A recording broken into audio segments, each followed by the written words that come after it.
Now, Lamars Desire and Power is something we've been seeing since episode 1, and going into the first season of BMF, he was described as someone who was a fearsome thug, a casual killer, and someone who was out to return things back to the way they used to be by any means necessary, even if it meant taking out Meech and Terry on the way back to claiming his territory.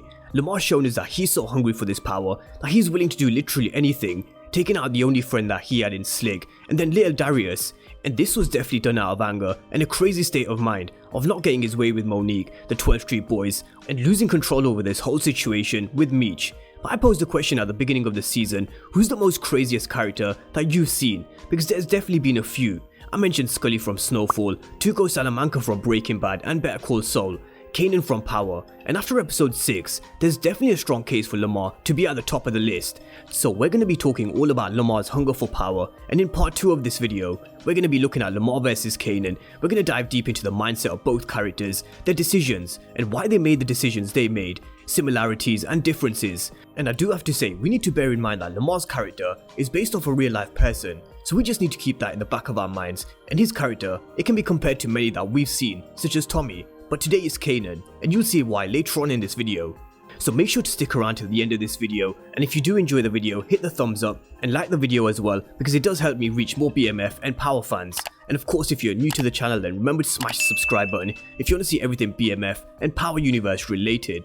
But let's talk all about Lamar's desire for hunger and power first. And the actor that plays Lamar, he teased his character's hunger for power. He said, "I think that's what it starts off as, and I think there's a little bit more hunger for power, or little things." Essentially, Meech and Terry, they're in the way. They're young little dudes who've come in and kind of he wants to take them out. But even with that, you've got Meech messing with Monique, and that kind of messes with his brain. It has Lamar's brain elsewhere, especially because she's his daughter and family. So I think he's willing to do, depending on what it is, I think he's willing to do whatever it takes. And I don't think there's a kind of limit, or like he feels any compassion or empathy for somebody if he has to get rid of them. And it is definitely true, he doesn't feel empathy or compassion if he kills someone. We saw it with Slick's death. Slick was the only person who was there for him the moment he got out. He had Monique and Zoe for a short period of time, which kept him sane. But Slick was the one who told him how he needs to change his ways, get back into the good books with Mo, and it worked. He helped him take over the 12th Street Boys and also get Zoe back for him. But just look at how he repaid him. He repaid by killing the only friend he had, while he sung "You Can't Stop the Rain." And he really will do anything to get this power back, because that's all he wants at the end of the day.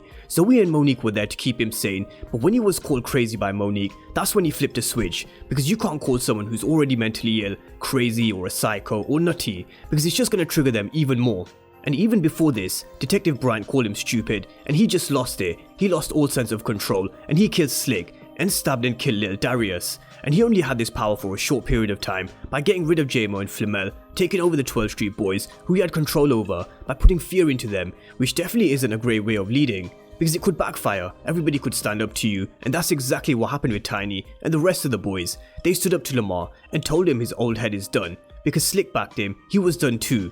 And all this because everything became personal to Lamar. He had Meech sleeping with Zoe, and in his mind, being a father figure to Zoe, he's seen these kids take over the streets, and him not being able to do much about it. And then of course, he's just completely lost it. He's gotten into this completely crazy state of mind where there really is no limit for his character, and he feels nothing killing Slick, and he feels nothing stabbing and killing little Darius as well. That's how crazy he is, and that's how crazy his mindset is. But this is something that's also going to be his downfall as well. When you've got nothing to lose, you become reckless, and you start making these reckless moves like Lamar's making. Sure, he's put fear into the streets, and put some fear into Meech and Terry, but this is going to give them an even bigger reason to get rid of Lamar, and they may even have some help from Detective Bryant as well. It's going to be in both their interests to get rid of Lamar and take him off the streets for good. But let's see which direction they take this whole situation with Lamar, and if they stick to the real life story of the real life Lamar. But let's move on and talk about Lamar and Kanan. Because for those who remember, it's a question I posed at the very beginning of the season and on my Instagram too, and now I feel it's the perfect time after episode 6 where we can really answer this question. We're going to talk about some similarities, some differences, and just generally the mindset of both characters and their villainous ways. Although I have said in the past, and it is a video I plan on doing in the future in a lot more detail, I don't think Kanan was actually the villain in Power.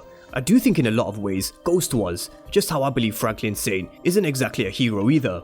But Ghost took the power that Kanan had, sending him to prison, and while Kanan was inside for 10 years, he saw Ghost and Tommy build this whole drug empire, making all this money, and live this life in a penthouse suite, which effectively came at Kanan's expense, something I think they'll tell the story through Power Book 3 Raising Kanan. But regardless, Kanan was a character who had a lot of similar traits to Lamar, both chasing this power that they seem to have lost to two kids. Kanan lost it to Tommy and Ghost, Lamar lost it to Terry and Meech, and the 12th Street Boys as well. They were both sent to prison and a mental health facility and saw their business and territory being taken over by other crews and people taking all this power and money which they believed rightfully belonged to them. And of course, the characters that they are, they weren't exactly going to stand by and watch people make all this money and gain all this power and become kings at their expense.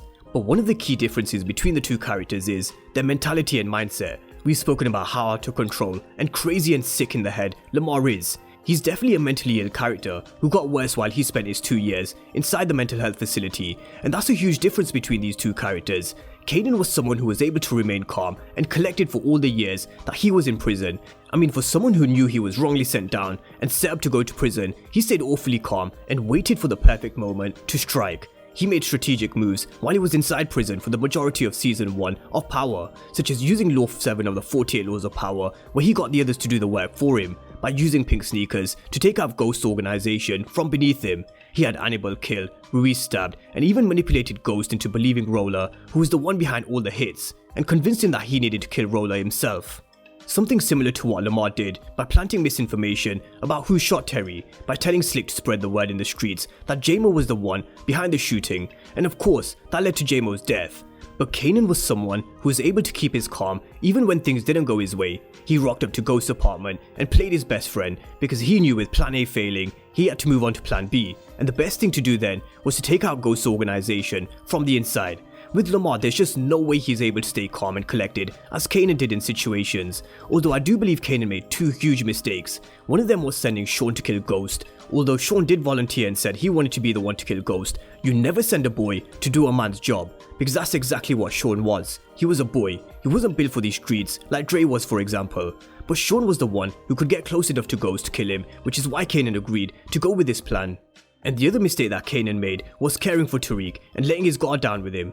Jukebox said something along the lines of, "It almost sounds as if you want to hold the boy up in the air." That's how proud Kanan was of Tariq, because he nurtured him and taught him the game and the streets, and eventually letting his guard down when it came to Tariq, which was his eventual downfall. Now, Lamar's biggest mistake is definitely killing Slick. He's the one person who was the voice of reason. You've heard me mention before in the past, as a leader you need this second voice to challenge your thought process and decision making, because you're never going to be right all the time. We've all gone to our friends for advice when we're stuck with certain situations at some point in our lives, and this is what Slick was for Lamar. He helped him get back with Monique and got Zoe back for him, helped him get back in some sort of control by getting control over the 12th Street Boys, and even stood up for him when everybody else turned on him. He was the last person left for Slick, and he killed him. And he also killed little Darius too, and now we all know where his mindset is. He's just sick in the head, and he's too far gone, and he definitely needs to go. But Kanan was also a character who had his fair share of kills. He smothered this old lady to death. We saw how he cut Brock's tongue off because he spoke out of line and made Dre kill his day one. There were also countless other kills, but he killed his own damn son, and that's Kanan's biggest kill of them all so far, because we did see him shoot his father, Detective Howard, but not kill him, and he doesn't exactly know he's his father, not yet anyway. But who's the craziest, Lamar or Kanan? That's the question. Lamar is definitely the most craziest and sick in the head, that's for sure, and after episode 6, there's definitely a good case for him to be top of the list. But we definitely can't forget about who Kanan was and what he was capable of. He was strong and powerful, with the ability to stay calm and make strategic moves based on his enemies' positions and plays on his way back to the top, and someone who is cold enough to kill his own son for not carrying out the task of killing Ghost. In my opinion, I think Lamar's just batshit crazy, but Kanan was too, but in a different way.